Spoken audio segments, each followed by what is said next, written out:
Selling green has left the Ontario cannabis store in the red. Now, you would think selling legal pot would be like a license to print money, but the Ontario cannabis store says it has lost more than $40 million tonight. Adrian Chung is live for us in Kensington Market. So, Adrian, how did the province lose money selling cannabis? Well, Dwight, that is a multi-million-dollar question here. It really comes down to, was this mismanagement of the Ontario cannabis store, or does this speak to some deeper problem in terms of the legislation in the rollout of cannabis? But from the Ontario government point of view, we simply don't have the answers to that right now. Finance Minister Rod Phillips and the President of the Treasury Board, neither one of them would appear on camera for an interview to provide any sort of statement accounting for this $42 million loss. But here's what we do know. Ontario ranks second in total sales according to Stats Canada. Still, it didn't account for that first fiscal year loss of $42 million. They also racked up $106 million in expenses. And we also learned from Stats Canada that 40% of cannabis buyers are still going to the illegal market, which means if that money isn't going towards the province, then it simply cannot be taxed. So I spoke to Abby Roach here at the Hot Box. She has years and years of experience within the industry. Here's why she says what she believes where these losses are coming from. They had no experience with cannabis whatsoever. It's a brand new business to them. You had to build a business from scratch as well. And then with the mess that was the AGCO lottery, where we have, from round one, only 23 of 25 stores are actually open. And now you have round two, which was just a pure mess and was just halted. And when you're not passionate about the business that you're conducting and you're just conducting it because you were told to, you're going to lose money. Yeah, the rollout far from perfect, Adrian. So what other problems has the province and OCS been facing? Well, Dwight, really since the beginning, the OCS has been beset by problems. First off, when it comes to the customers, we, of course, reported extensively on this. We heard from hundreds of people across the province saying that when they ordered on the OCS site, that it would take weeks for the product to be delivered. And in many cases, even when that product was delivered, it would be the wrong items. People would get things that they simply hadn't ordered. And then back in August, the OCS had to return $3 million worth of product back to the manufacturer. And then, of course, yesterday, there was that judgment by an Ontario judge halting private retail licenses until there is a further review on the lottery system in September 25th. So that all of that really, Dwight, leads up to this $42 million loss. I'll send it back to you. Thank you, Adrian. The public inquiry into these matters is the only path forward to adequately address the serious issue of cronyism that hangs over this government. He blew the whistle on what he called political interference from Premier Doug Ford. Then he was fired. Former Deputy Chief of the OPP, Brad Blair, spoke publicly today for the first time. We'll take you to Queen's Park for details on the new lawsuit he's launched against the Premier. A senior civilian member of the RCMP has been arrested and charged under both the Criminal Code and the Security of Information Act. After a brief court appearance in Ottawa by video link this afternoon, he was returned to custody, but the prosecution offered few details. In broad strokes, the allegations are that he obtained, stored, processed sensitive information, we believe with the intent to communicate it to people that he shouldn't be communicating it to. Cameron Ortiz played a role at the top levels of national security operations and was an advisor to the government for more than a decade. He's described as having expertise in East Asian affairs and critical infrastructure. Multiple federal departments are now reviewing their files for damage assessments.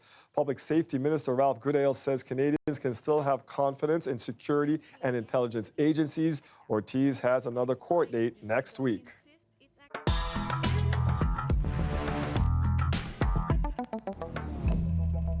Day 3 of the federal election campaign, and 3 of the major party leaders are here in the GTA. Already, some of their promises are being aimed directly at voters in this area. But are voters interested in what's being offered? Alicia Son went to find out. Toronto and the GTA. Diverse issues, diverse voters. A vast battleground that can swing. Last election was a Liberal landslide. Before that, it was a sea of Conservative blue. How will the map be colored in this time around? That'll depend on leader performance and promises. So what are you listening for? I want to hear very clear positions on affordable housing. The Prime Minister says he wants to make it easier for people looking to get into the housing market, which is getting harder and harder for people in the GTA. He's vowing to expand the first-time buyer incentive program and have the Canada Mortgage and Housing Corporation pitch in more. We will increase the value of a qualifying home from approximately $500,000 to nearly $800,000. Transit, for sure. I think the infrastructure in Toronto is kind of lacking. Conservative leader Andrew Scheer was talking transit today in Mississauga, proposing a tax incentive. As Prime Minister, I will introduce the Green Public Transit Tax Credit to reduce the cost of public transit and make sure that you can keep more of your hard-earned money. People were fired up about healthcare too. You go to the emergency and you're waiting 8 hours to see someone. That's ridiculous. Hey Brampton, NDP leader Jagmeet Singh says this one's for you. We commit to building a new hospital in Brampton. Sidebar, federal governments don't build hospitals. That's more of a province or territory thing, but go on. We will support the funding for this new hospital. Let's talk about the GTA's environmental issues. Climate change has been blamed for flash storms and rising water levels in Lake Ontario, which wreaked havoc on our infrastructure and beaches over the last few years. Enter Green Party leader Elizabeth May. No one can dissuade us from seeing clearly that we need to move away from fossil fuels as quickly as possible. Just 3 days into their campaigns, and the leaders have got some GTA-specific goodies. But who's best suited to make good on those promises is up to you. Basically, I'm looking for someone with a clear vision for the future and who can lead us, who has a good value system. Is that too greedy to look for that much? Alicia Son, CBC News, Toronto.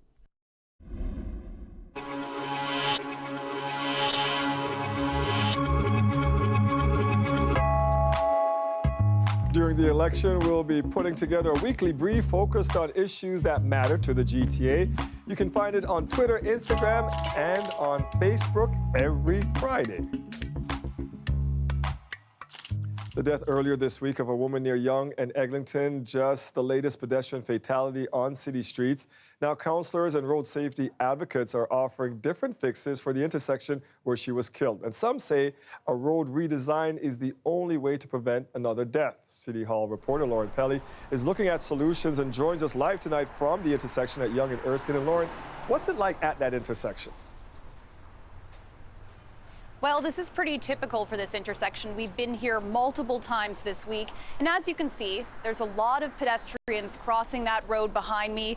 There's a lot of traffic behind them. And there's actually no stop sign or stop lights where people would be turning onto Erskine, this side street. There's a lot of seniors here. There's a school right down the way. So there's a lot of foot traffic, of vulnerable road users in this neighborhood. And we have heard from people that because of all those factors, this area has been dangerous for pedestrians for quite some time. There are some big challenges at Yonge and Erskine. That intersection is horrible. It's tremendously bad. It's dangerous. It's dangerous because of the construction vehicles. And Midtown residents aren't surprised it was the scene of a pedestrian's death on Tuesday. 54-year-old Evangeline LaRosa was hit and killed by a cement truck while crossing Erskine, just east of Yonge. These moms pick up their kids from school there every day. It's an obstacle course just to get down the street, home and back. And you feel like you should be safe crossing because you're at the crosswalk. You try to make eye contact with people that are driving, but it doesn't seem to make any difference. This is the tipping point. So what are the solutions? On Wednesday, several Midtown councillors called for more crossing guards and a pedestrian safety plan for all major construction sites. everybody knew this was going to happen. Councillor Jay Robinson says her top priority is We're demanding enforcement in that area, ongoing, as soon as possible. But one road safety advocate says the ultimate issue is the design of the street itself. So if you were going to try and redesign an intersection like this to make it a bit safer, what would you focus on? Well, the first thing I would focus on is actually the turning radius, and this is a really great example. This curve here makes it easier for people driving to turn at a high speed. Instead of the current design, she recommends building out the curved sidewalk into a sharper angle using paint or bollards, forcing drivers to slow down and stop before making a turn. She also says building an elevated pedestrian walkway could help high-up drivers better see people crossing. Everyone is a pedestrian, so we need to make sure our streets work for everyone. Even if you're a driver, there is a point in your trip where you are going to walk to your car. So our streets need to be safe for everyone. It's a great... What's happening behind us here? These two gentlemen were... The person turning, they almost got hit by the car as well, there. Wow, so what a note to end on for that interview. We saw multiple close calls like that when we were standing on this intersection. And even now, there's a huge truck that's rumbling along beside me here. It's a very tight sidewalk for anyone walking around. All these issues that residents are flagging, when you're actually standing here near this intersection, you see them all time and time again. But in terms of these fixes, in terms of redesigning this neighborhood, that would be up to City Council. Dwight? Yeah, it didn't take long for you to find those problems. Right there's your reporting. Thank you for that, Lauren. Peel police are trying something a little different today to keep pedestrians safe. Using the crosswalk, looking both ways. Noticed some other people weren't doing it, but you were doing it right without headphones or no phone. So there's a free coffee at Square One there for you. Thank you. Ladies! Use the crosswalk! Officers are outside of Sheridan College handing out coupons for a free coffee to pedestrians spotted safely crossing the crosswalk. The campaign focusing on things pedestrians can do to ensure their safety, such as not wearing headphones or using a mobile device while using a crosswalk. Peel has had 5 pedestrian fatalities so far this year. Over all of last year, 18 pedestrians were killed on the region's streets. It's the city's largest landlord, and today Toronto Community Housing announced a top-to-bottom overhaul of its organization. Still ahead, I speak with the head of TCH about how these changes are supposed to help residents.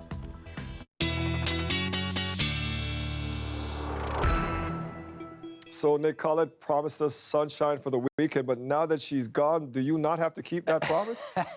Yeah, you would think. You know what? I'm going to keep that promise that Collett made for you yesterday. That being said, we're still dealing with some rainfall right now. So let's get through the now, and then we'll get into the weekend here in just a second. I know everybody's excited to hear about it. Thunderstorms departing. Now, you might be looking out the window going, what do you mean thunderstorms departing? There's no thunderstorms.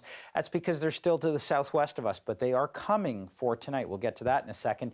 A mix of sun and cloud, though, for the weekend, and seasonal temperatures on the way. There are severe thunderstorm watches and warnings for southwestern Ontario. We don't have them for the GTA at this moment. It's along a cold front. Fair bit of thunderstorm activity.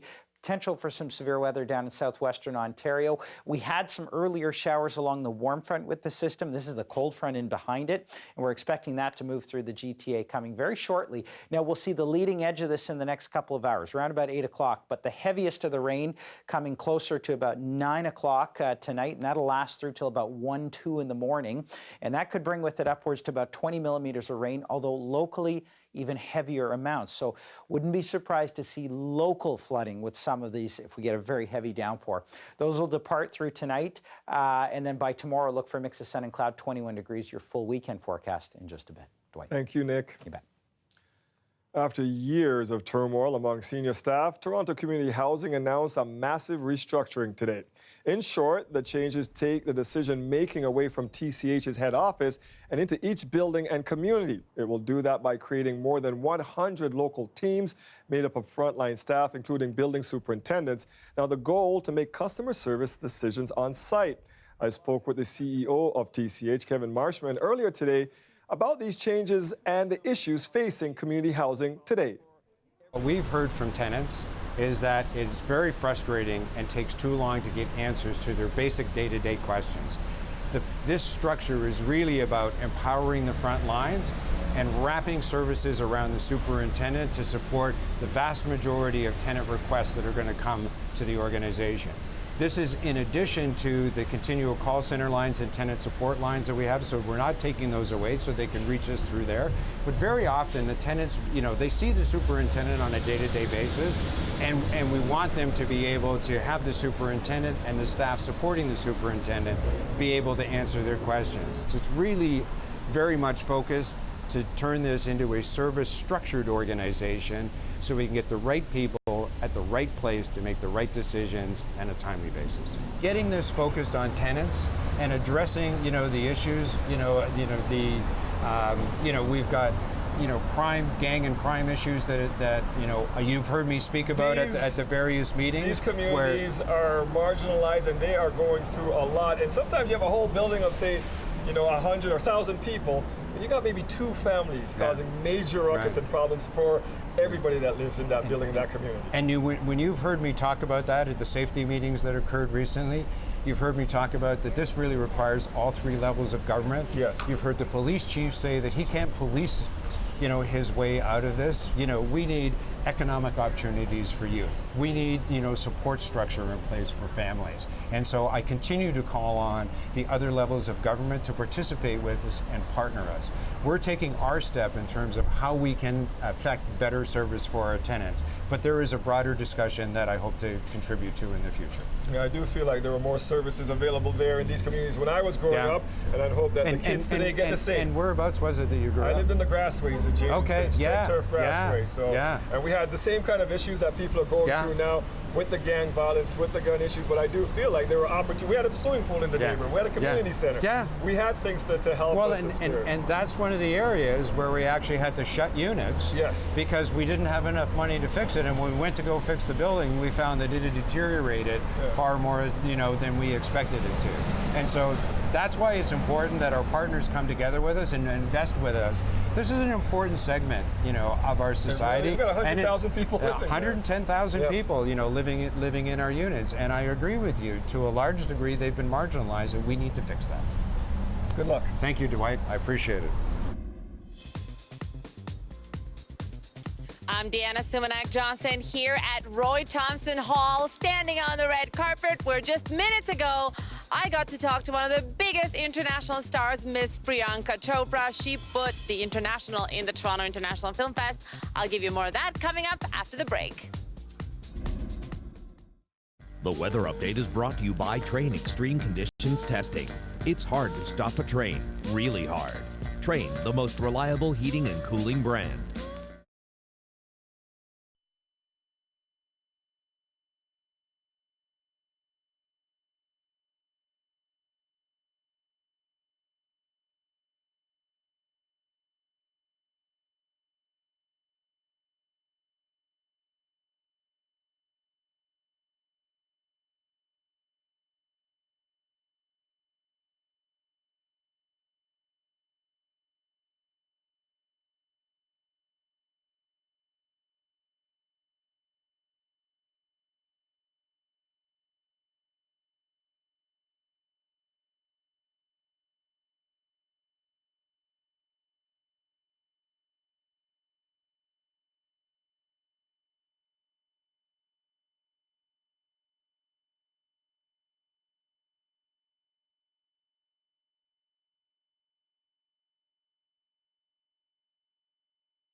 She delivered messages of hope despite facing her own death. And now Aisha Chowdhury's story will be on the big screen.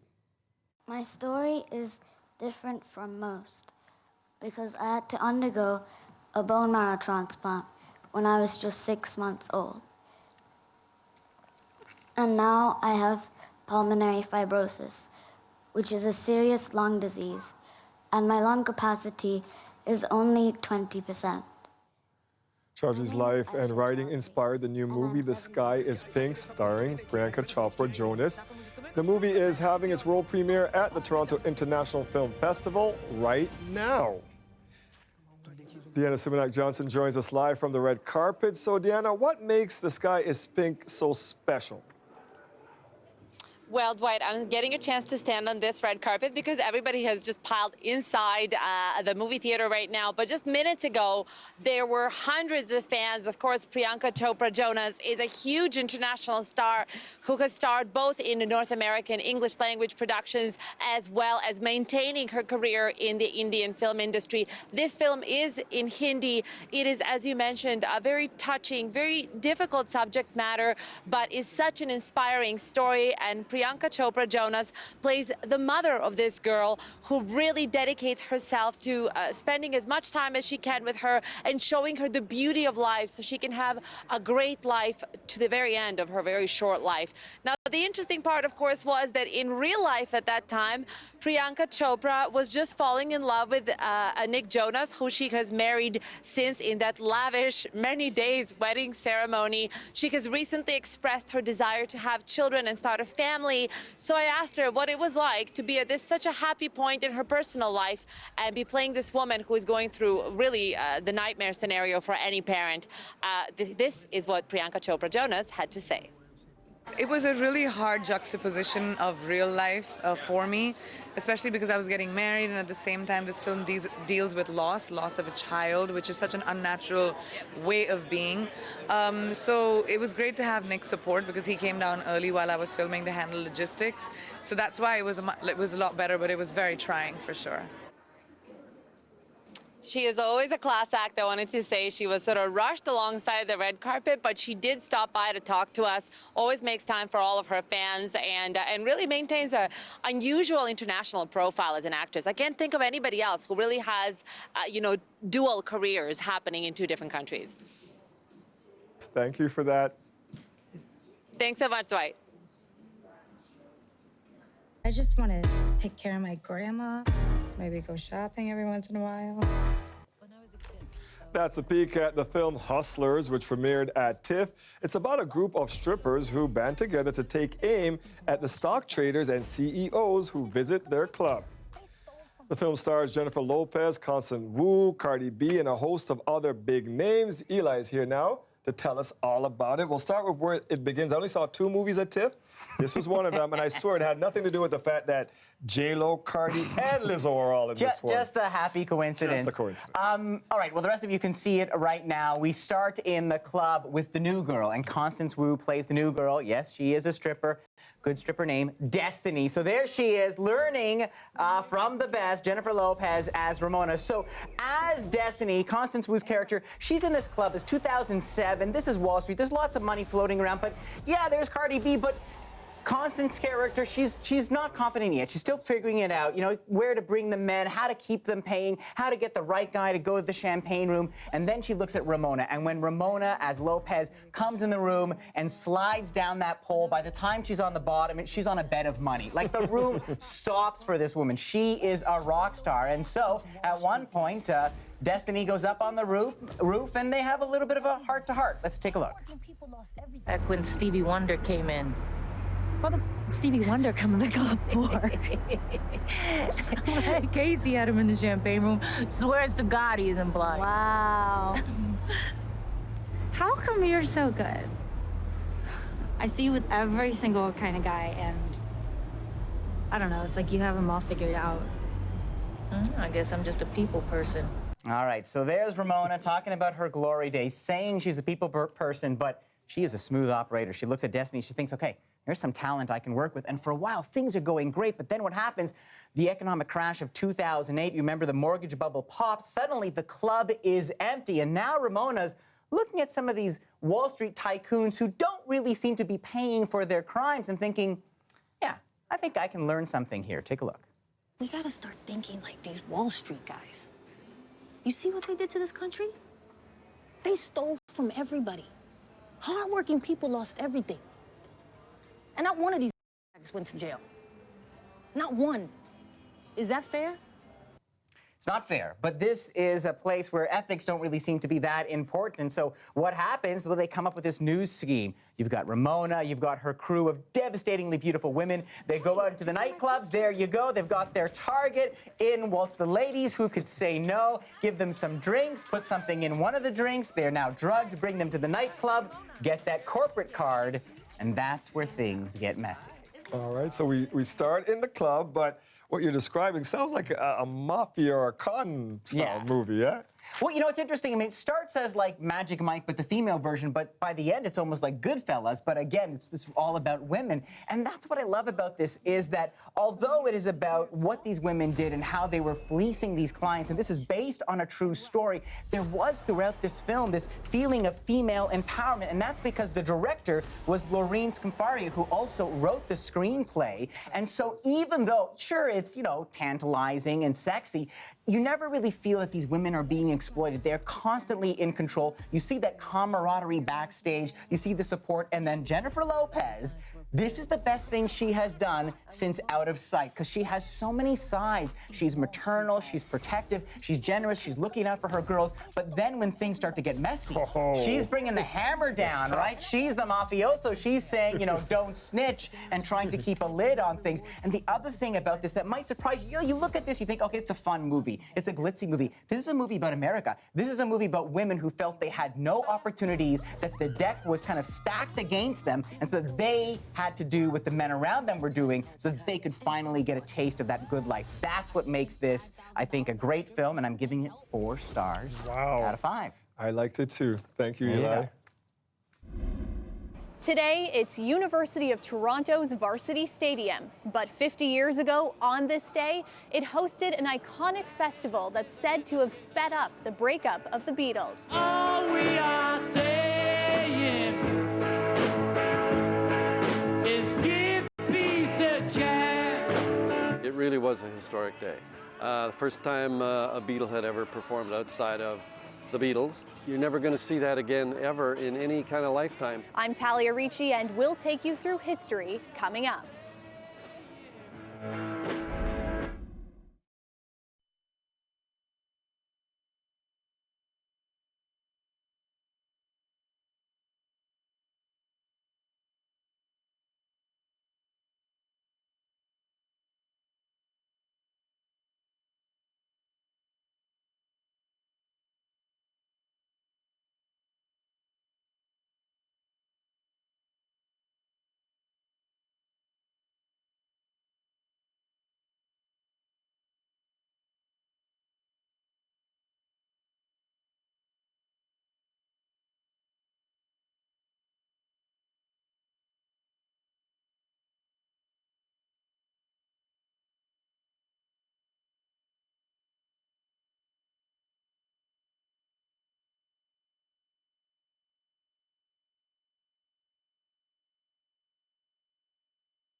Premier Doug Ford is facing a $15 million wrongful dismissal suit and a call for a sweeping public inquiry.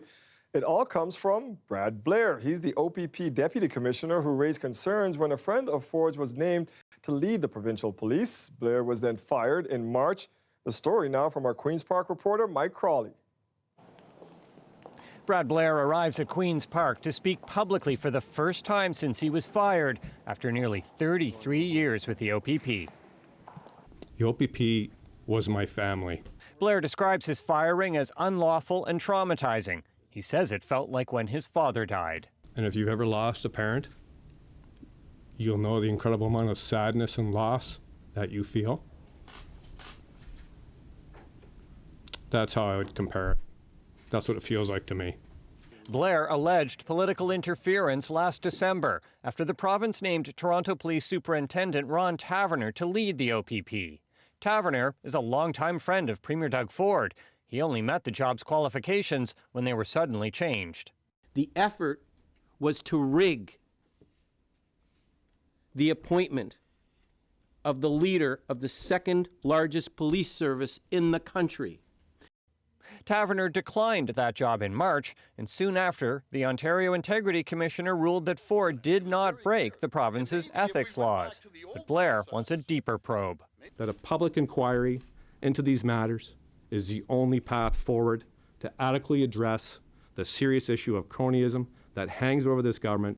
Blair wants the inquiry to dig into how people connected to Dean French, the Premier's former chief of staff, were named to six-figure jobs on the public purse.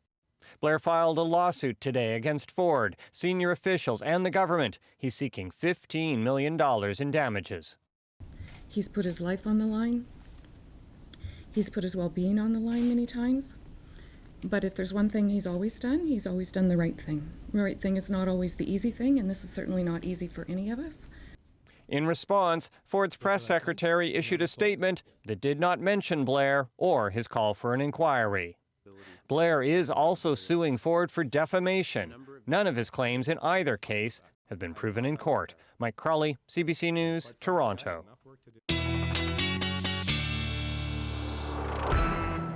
All right, Nick, you said we had some thunderstorms heading our way?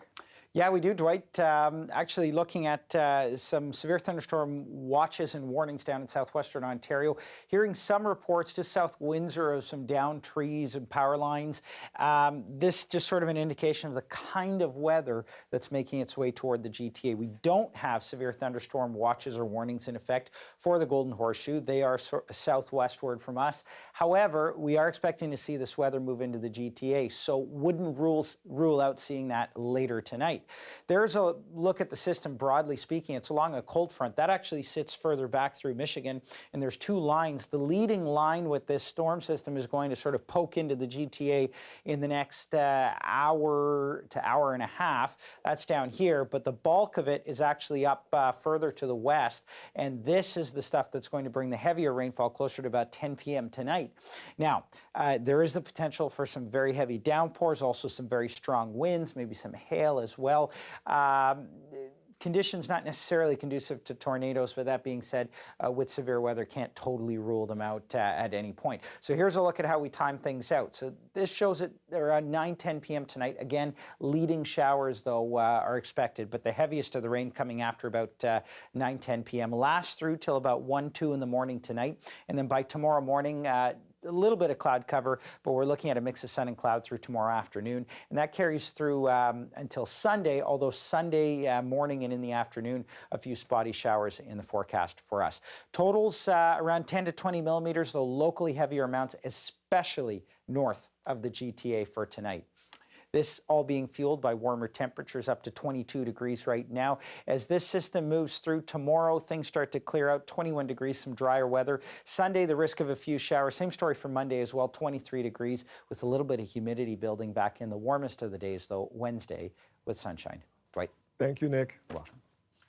Early this summer, we marked the 50th anniversary of one of the most iconic concerts of all time, the Woodstock Festival in New York. Well, tonight marks the anniversary of a lesser-known show, but one that some feel had just as much of an impact on rock music. And as Talia Ricci tells us, it happened right here in Toronto. Everybody's talking about baggers and braggers. It was a trip to Toronto that changed history. This documentary captured rock and roll revival. John Brower was 22 years old when he put on the festival.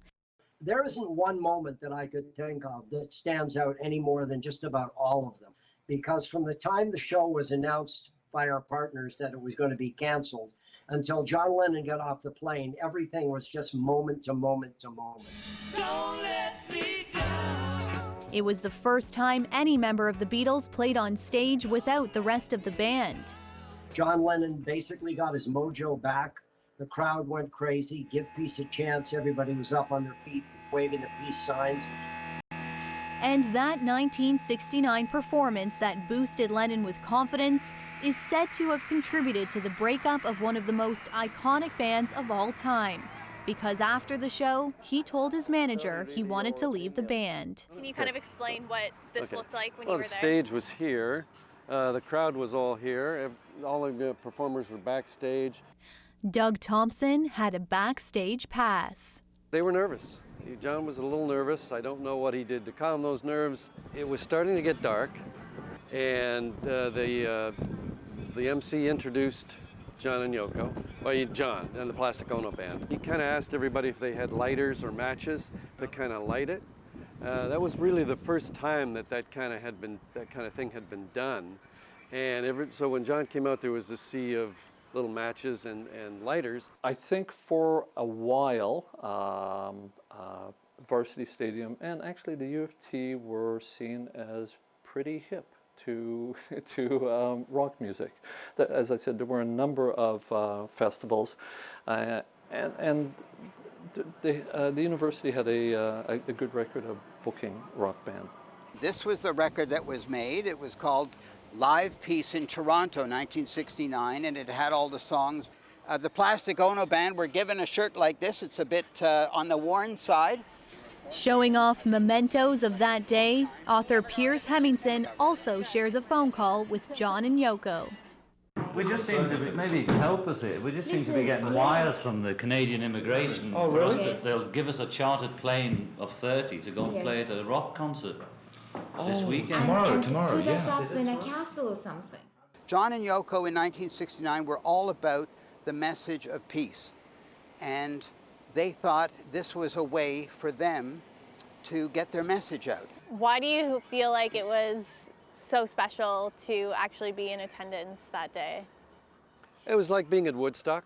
Didn't go to Woodstock, but it was like that for Toronto for sure.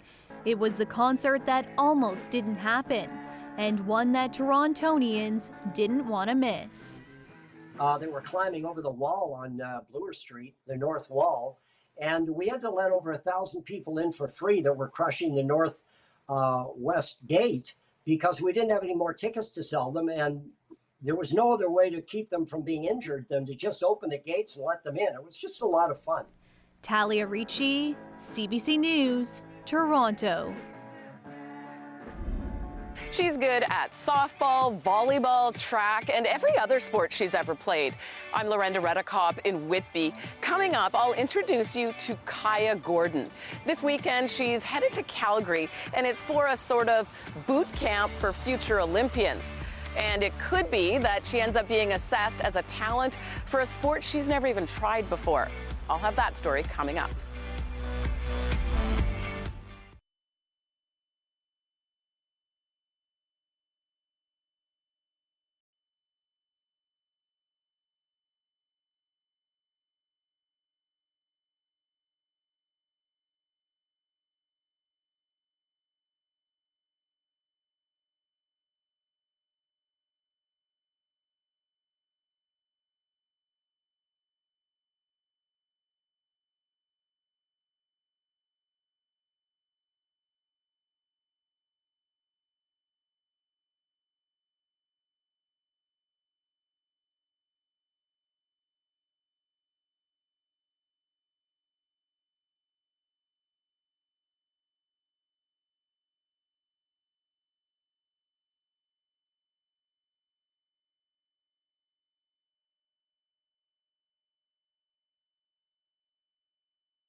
It's the first day the Leafs hit the ice during their training camp, and fans from across Canada traveled to Newfoundland to get a look.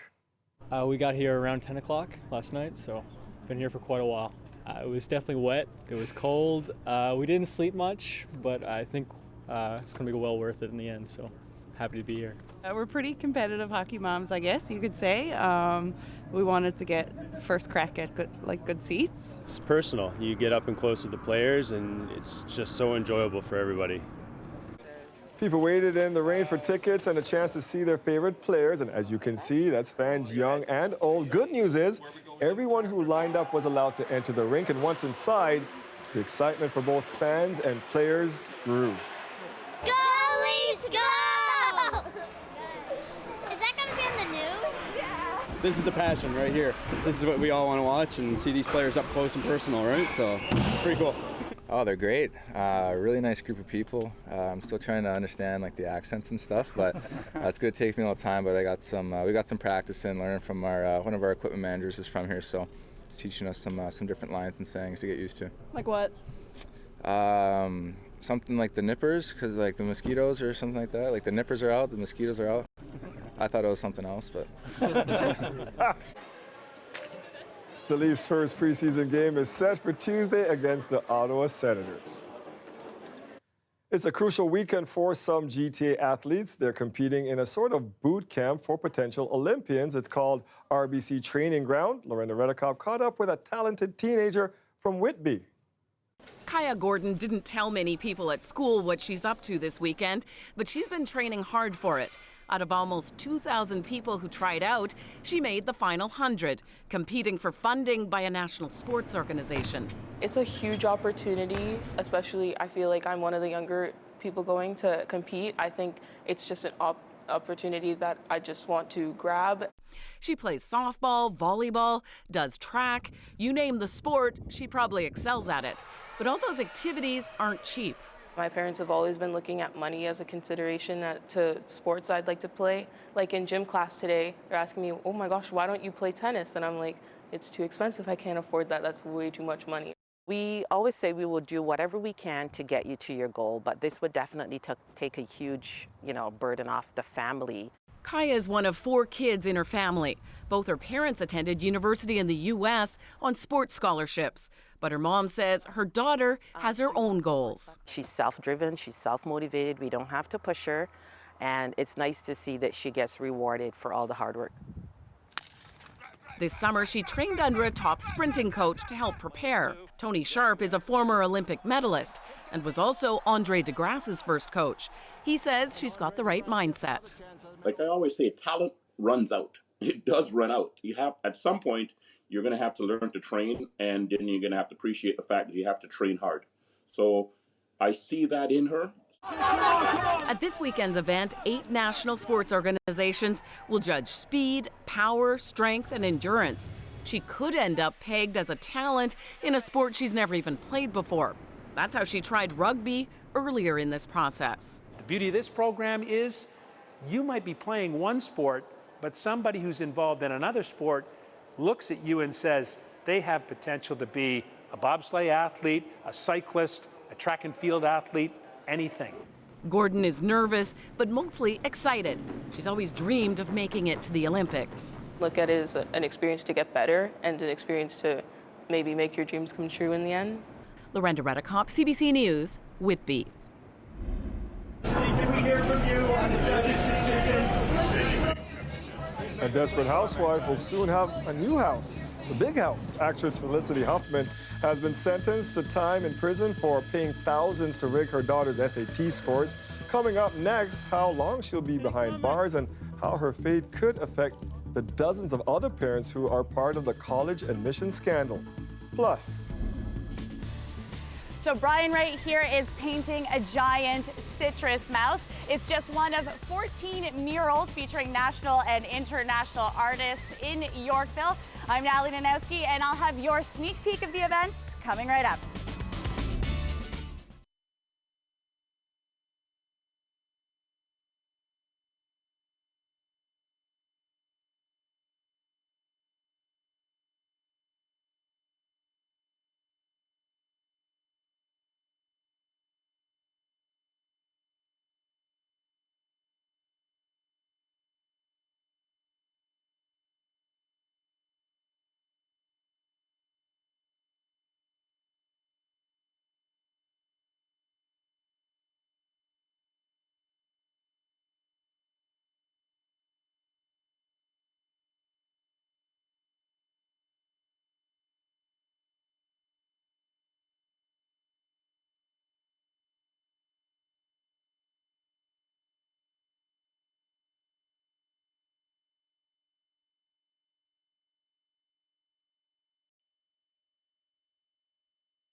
An award-winning American actor is going to jail and paying a fine in a college admissions scandal. In a highly publicized case, Felicity Huffman admitted paying to falsify her daughter's academic record. And as we hear from Zuleka Nathu, today's sentence has raised a lot of questions about how authorities deal with parents who cheat. Here's us, folks. Felicity Huffman was sentenced to 2 weeks in jail in that Boston courtroom. She's also received a year of supervised release. She was given a $30,000 fine and 250 hours of community service. In May, she pleaded guilty to 1 count of conspiracy and fraud and admitted to paying someone to get a proctor to change the answers for her daughter's SAT exam. She is the first parent to be sentenced in what has become the largest college admission scandal in U.S. history. And the sentence really sets the tone for the other cases that will be coming up in the near future. Keep in mind, there are still lots of parents facing charges, coaches, administrators. Many of them have pleaded guilty. Others are still hoping to fight those charges. This case, though, Huffman's case, has also brought to light how other women have been treated in the past in the U.S. when they faced similar crimes. For example, Tanya McDowell, a homeless woman in Connecticut, was sentenced to 5 years in prison after illegally enrolling her 5-year-old in a school in kindergarten that was out of district. In this case, the woman was Black. She was of lower socioeconomic status. Prosecutors say that they wanted Huffman to receive jail time to deter wealthy parents in the future from considering bribes of their own. Zuleka Nathu, CBC News, Los Angeles. As we head to break, here's a look at where the markets closed today. Stay with us. We'll be right back.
The GTA is a big place. 6 million lives intersecting. News is constantly breaking every minute of every day. CBC Toronto News at 11 brings it all together. Welcome to your Toronto newsroom. Some street artists have given Yorkville an edgy facelift by covering a courtyard with murals and sculptures. Nellie Nanowski shows us around.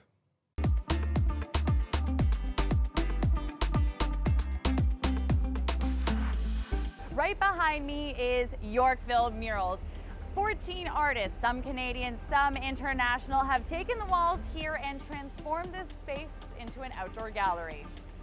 It's called Citrus Mouse. It's a kind of a reference to my childhood growing up in Florida.